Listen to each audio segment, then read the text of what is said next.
Hello everyone, Dr. PinkPWNAGE here, and we are going to quickly go over Peeker's Advantage, a concept you have to know in Population 1. What is Peeker's Advantage? It is an advantage of seeing and recognizing your enemy so you can shoot first and kill first. Okay, very important for first-person shooters. Some first-person shooters, this is a more important concept, like the game Valorant. And I have a lot of these images I'm using is from Riot Games at Valorant, who are the developers of Valorant. And so looking at the left side, that's the peeker's view, the left side. When the peeker crosses the corner, they see the enemy way before the holder on the right side, okay? And just take a good look at that, all right?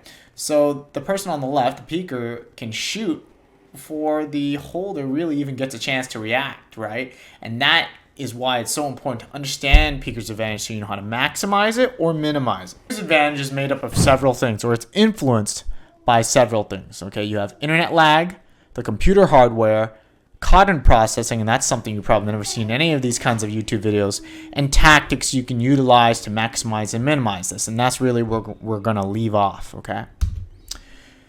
So Peeker's Advantage, we're really going to look at how lag affects Peeker's Advantage. Okay, well, to do that, you really have to kind of understand how data transfers from the peeker to the holder. Okay, first off, the peeker crosses the corner. That data is sent to the game server, and that data goes from the game server to the holder. Okay, so there's this transmission of data.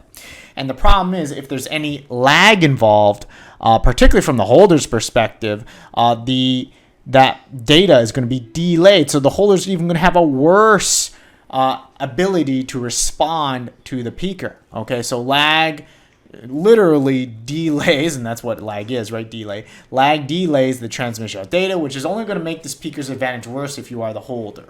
So what about computer hardware? Well, frame rate. It's something you've heard me talk about in other technology videos, right? Well, frame rate's huge, and this is why first-person shooter, like professionals and like the other kind of games that really rely on Peeker's Advantage are all about having the high frame rate. Okay, well, look at here. Look at the frame rate here, 30 FPS.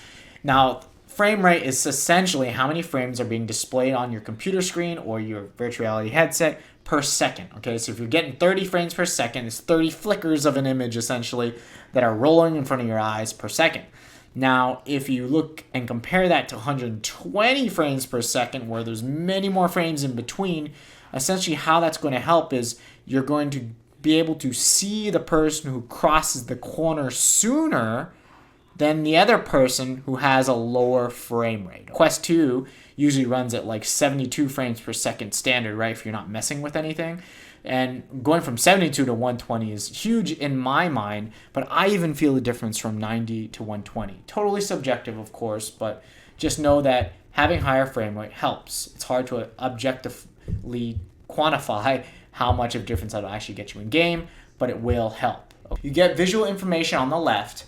It goes through your eyes to the back of your brain, essentially, which we're just going to vaguely term this visual cortex. Okay, and information there goes to the posterior parietal association cortex, which gets other sensory information, particularly sensory information up from your muscles. Proprioception, which is essentially physical sensation of where your body is in time and space, from sensors that are in your body, sensory receptors, like touch, for example, or just knowing where your limbs are in space. Have you ever wondered how that you close your eyes and you can tell where your arm is by moving it? Well, those are kinesthetic receptors. All that information gets transferred with the visual input you get, and that information goes to the front of your brain, and I'm just going to lump these together into the prefrontal and secondary motor cortex area, where you are using that information. You're comparing that information with your memory. You're essentially trying to compare that information to stuff you've seen in the past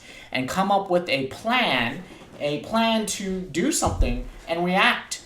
So that plan from the premotor cortex is going to go to the secondary motor cortex and then to the primary motor cortex, where that plan is then translated into electrical signals in a certain sequence of neurons that will descend down the cortical spinal tract all the way through your midbrain, your medulla oblongata, and through all your spinal cord. And then those nerves in your spinal cord will go to your muscles, all the specific muscles in your body that are needed to do that action sequence that you actually planned on doing to react to the stimuli or the information that you receive. Okay, and that is really complex for a VR game, because in a VR game, what do you have to do? You might have to move around, like like you might actually have to turn your body or even take a step or two while doing your finger actions, like you would have to do in a computer, like a keyboard and mouse kind of game, and then you kind of move your neck, your head around, your body, your arms, like it's a full body kind of thing. So there's the reason why I'm bringing this up here, and this is more important than other first-person shooters, is because there's a lot more physical motion, okay? And this is just one reason why the young players, or the best in the world players, are generally younger, okay? Because all of this processing is just faster. There's many reasons for that. Too complex for this video. I'm going to summarize. The information goes from your brain and the primary cortex all the way down through this cortical spinal tract, through your spinal cord, through the motor neuron, which is this little kind of string here, if you want to call it that, and that's the neuron that tells your muscle to contract, okay? And so your muscle just knows to contract, okay? And that's it. This is like an electrical signal that's sent from your brain to your muscle, telling it to contract. Muscles, many muscles, right? Not just one muscle. So now we're on to tactics, probably the most important slide for you to take home, because these are the things that will help you do better in these scenarios, okay? So the first tip I have for you is, if you are the peeker, charge the holder, okay? So what does that mean?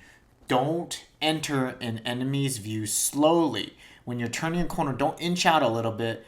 You know, you're kind of inching just to take a look, and you inch out more to see the guy and then fire. Charge that corner as fast as you can.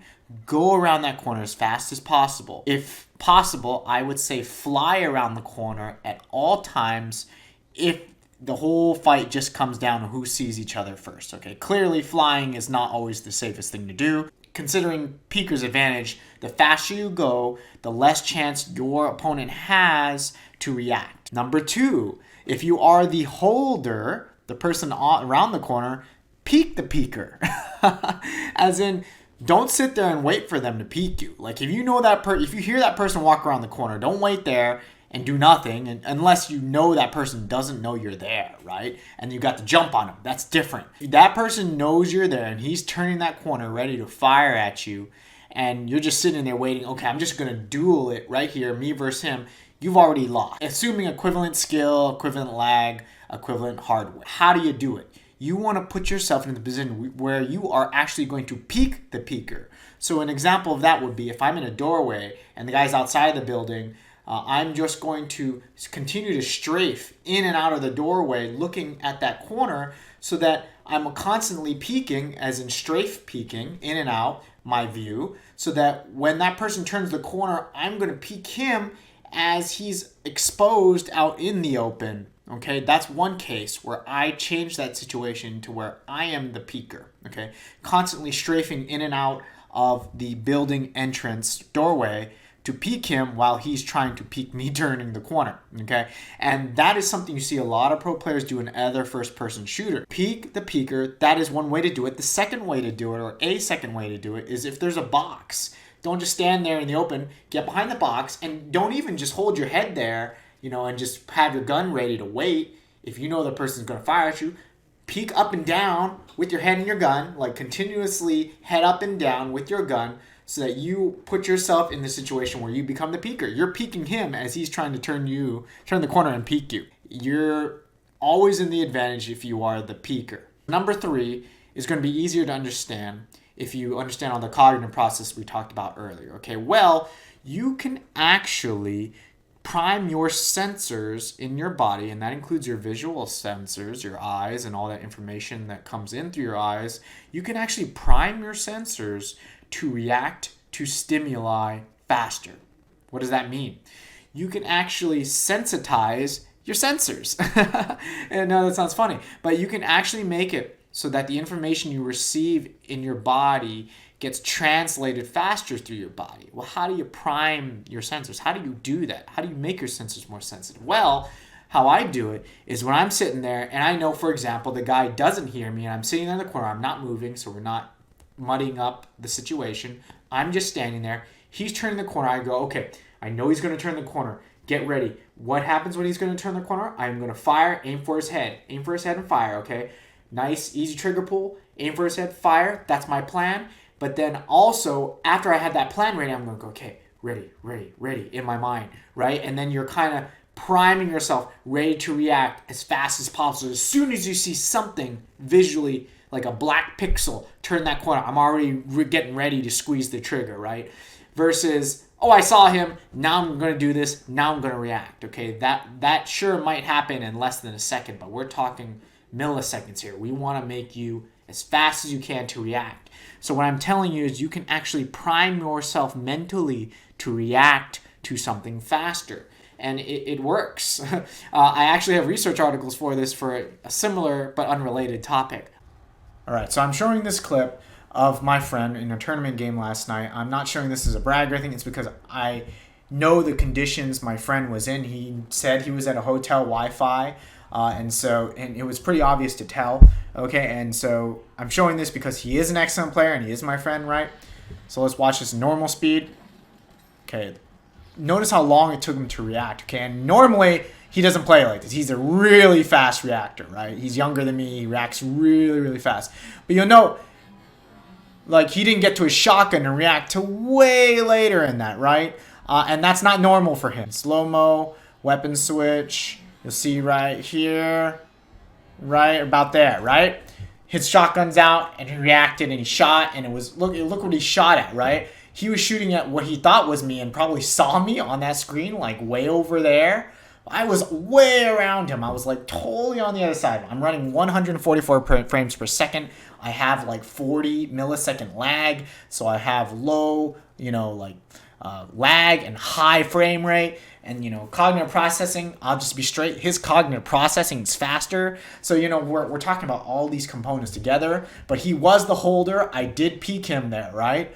And so when you see it, it's so noticeable in a clip like this where the lag was so different. And this was not even a fast peek by any means, right? Now the fly might have been fast, right, around him. That was fast, but my actual peek was really dang slow. With that, we are going to end this Peeker's Advantage video. If this was not clear, please do, ask questions in the comments because it is a complex topic, but it is made of all these four things. Know it so you can use it to your advantage. Do not be the holder. And that's the lesson to learn from this. Be the peeker, always, okay? Otherwise, thank y'all for watching. Like and subscribe.